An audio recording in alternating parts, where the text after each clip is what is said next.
We're on the home page of the Upper Limb Impairment Calculator Android version. The Upper Limb Impairment Calculator is an app for doing upper limb impairment calculations according to the AMA guides, editions 5 or 4, or indeed even 3. I prefer the term limb to extremity, but they mean much the same thing. You have a list of previously calculated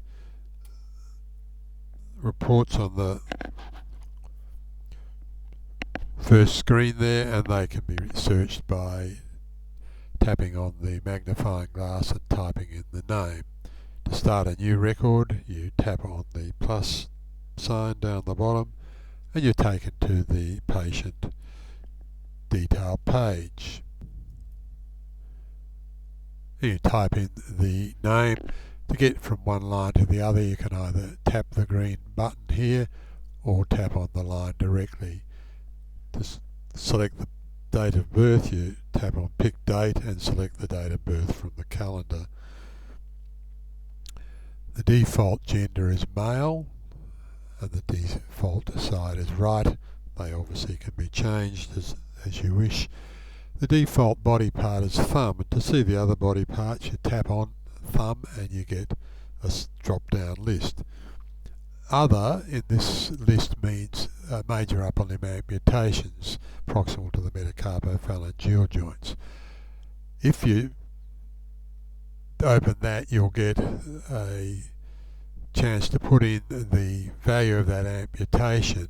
You have to get that from the book. They're so uncommon it wasn't worth automating. If in that situation you also have problems with the wrist, elbow or shoulder, you must do the range of motion first. It won't work the other way around. Thumb. To get to the next page, you tap next. To go back, you can either tap the triangle or the arrow. With the thumb, you have a choice of no amputation, distal to the metacarpophalangeal joint amputations, or amputations proximal to the metacarpophalangeal joint. If you select proximal and tap next, you're then taken to the 3 possibilities for that impairment. If you select one of those, that will be fed through into the impairment record at the end. But we'll go back to distal no amputation, tap next. We then get taken through the joints, commencing with the interphalangeal joint. So tap in the flexion. Now, to put in an extensor lag, you don't have to put a minus sign because neutral is 0. So anything without a sign, which is on the flexion side of neutral, is an extensor lag. So an extensor lag of 10 degrees is put in just like that. We use a minus sign for hyperextension, such as is usual in the metacarpophalangeal joints of the fingers, and in some situations with ankyloses, which is explained more fully in the instructions which can be downloaded from the website. To get rid of the keyboard, you can either tap on that or that. You'll notice that the impairment has been calculated pretty well instantly for flexion, extension, and then that's added together. Taken to the metacarpophalangeal joint, do the same thing.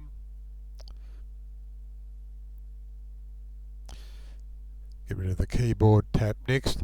Now with radial abduction of the CMCJ, in AMA 4 you have a choice of radial abduction and ankylosis only, but in AMA 5 you get a choice of radial adduction lack as well as radial abduction, and of course ankylosis.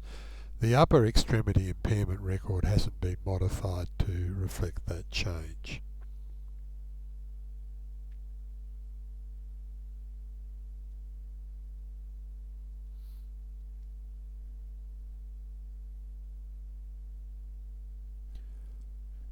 Three centimetres lack of adduction,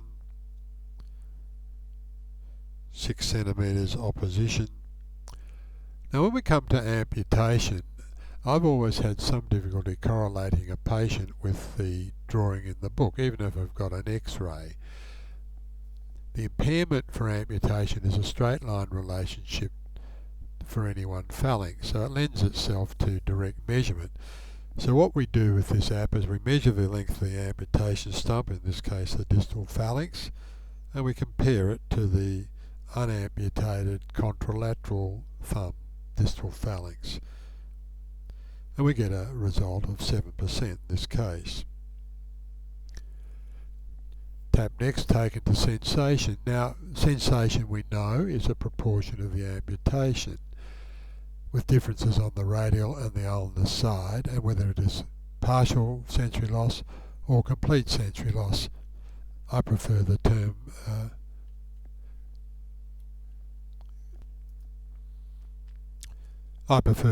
complete to partial. I think it's more accurate.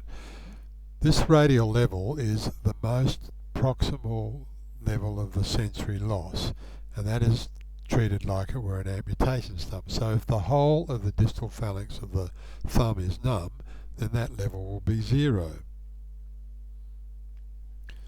If it was half the thumb was numb, then it would be 15 or 30, or 17 and a half. The phalanx length is 35 millimeters, or it was until it was amputated, and let's make it complete sensory loss. Tap next, go to the ulnar side, and we'll put in the same values, but of course the ulnar and the radial sides don't need to match either for the level or whether it's complete or partial sensory loss. Again, we'll make it complete. So we then get the total sensory loss for this completely numb distal phalanx of the thumb at 25%, a value that most of you would be aware of. But you can't be compensated twice, and we've had an amputation, so you have to correct for the amputation. If we do that, we get a value of 21%. What's happening in the background is that the sensory component of the amputated part, matched radial and ulnar partial and complete, is being subtracted from the full value. Tap next, we're then taken to other. Now this is referring to things like joint instabilities and the like, and you can put in your value there, which obviously you have to select that from the guides, and then you can type in comments here, and typically you would say what the impairment was and refer to the table or figure in the book that justifies it. In this situation, you have to tap the triangle to get rid of the keyboard. We're told that we must compensate for inherent stiffness in the joints on the uninjured side, or before the injury, which you compare to the uninjured side. It's a doddle with this app. You tap the no, get the drop down, select yes, and then you're just taken through the range of motion again, and you put those values in. These values have got to be better than on the injured side, otherwise you'll get nonsense results, and obviously in the situation where a patient's damaged the other hand, you wouldn't be able to use it.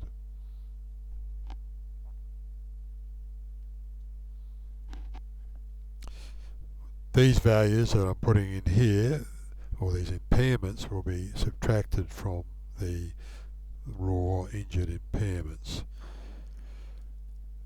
Now to add another body part, we tap that, turn it into a yes, and then again tap thumb and select which body part we want. So we've done part of the hand, we'll do the wrist.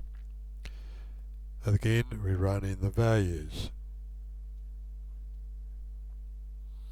This little icon up here, if you tap on that, you get a summary of what you've put in so far. So if you see something there that doesn't look right, you can go back and correct it. You go right back to the start of your assessment and correct anything you like, including the patient details. 10 degrees of radial deviation, 15 degrees of ulnar deviation. Again, we can type in a value for other. I will type our comments in there, and then we get a regional impairment for this wrist problem of 24% of the upper limb. We're invited to correct for uninjured data, but I won't do it because I've already demonstrated, and I won't add any more body parts. But you can add as many body parts as you like. In fact, you can have the thumb, all the fingers, all the joints of the upper limb, with corrections for each joint, and the app will handle it very easily, and it's very quick. Tap next, we're then taken to a series of screens which are equivalent to the last part of the upper extremity impairment record in the guides. Impairment 1 refers to other amputations, so major upper limb amputations, and had you selected other from the list and tapped in a value there, this would show up here, and you can put in some comments about the amputation. Impairment 2 is the regional impairment of the upper limb that's already been calculated at 35%. That's pre-populated. We're then taken to Impairment 3, which is peripheral nervous system impairment, things like complex regional pain syndrome. And again, we can type in our comments. Peripheral vascular impairment, same thing, and other disorders not included in the regional impairment. If we tap next, we're then taken to the impairment summary, which shows that we had a regional impairment of 35%, 10% for the peripheral nervous system, which is combined to get 42%, and a whole person impairment of 25%. If we tap next, we get to that assessment summary again, which we could look at any time by tapping on that, and we are able to generate and send a PDF of the data. So we tap that, it says it's creating the PDF,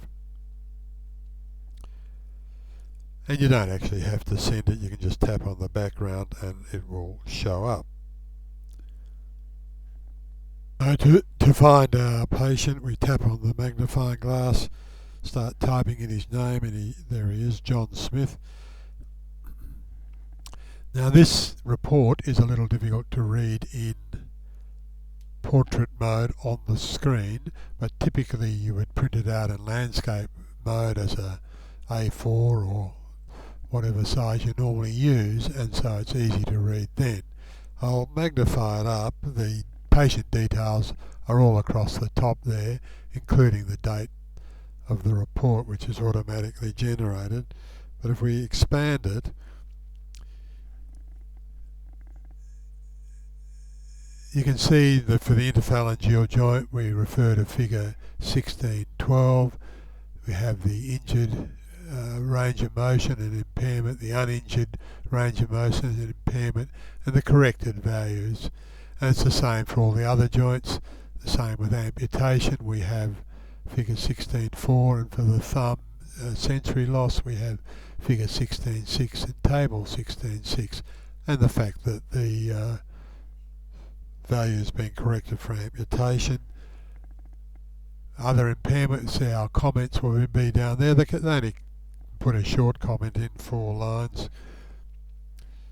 The total range of motion impairment, and then the total thumb impairment, total hand impairment, and that's converted to an upper limb impairment, and that's all you would have if you just had the hand, but we've got the upper limb, in this case the wrist, so we get our values across there with our total upper limb impairment and whole person impairment there.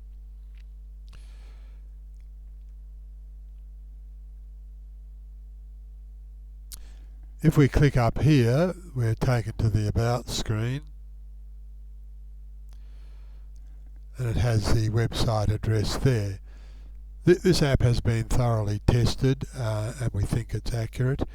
I would encourage you to download the free version. You can use it for 30 days, use it on real patients, put it through its paces.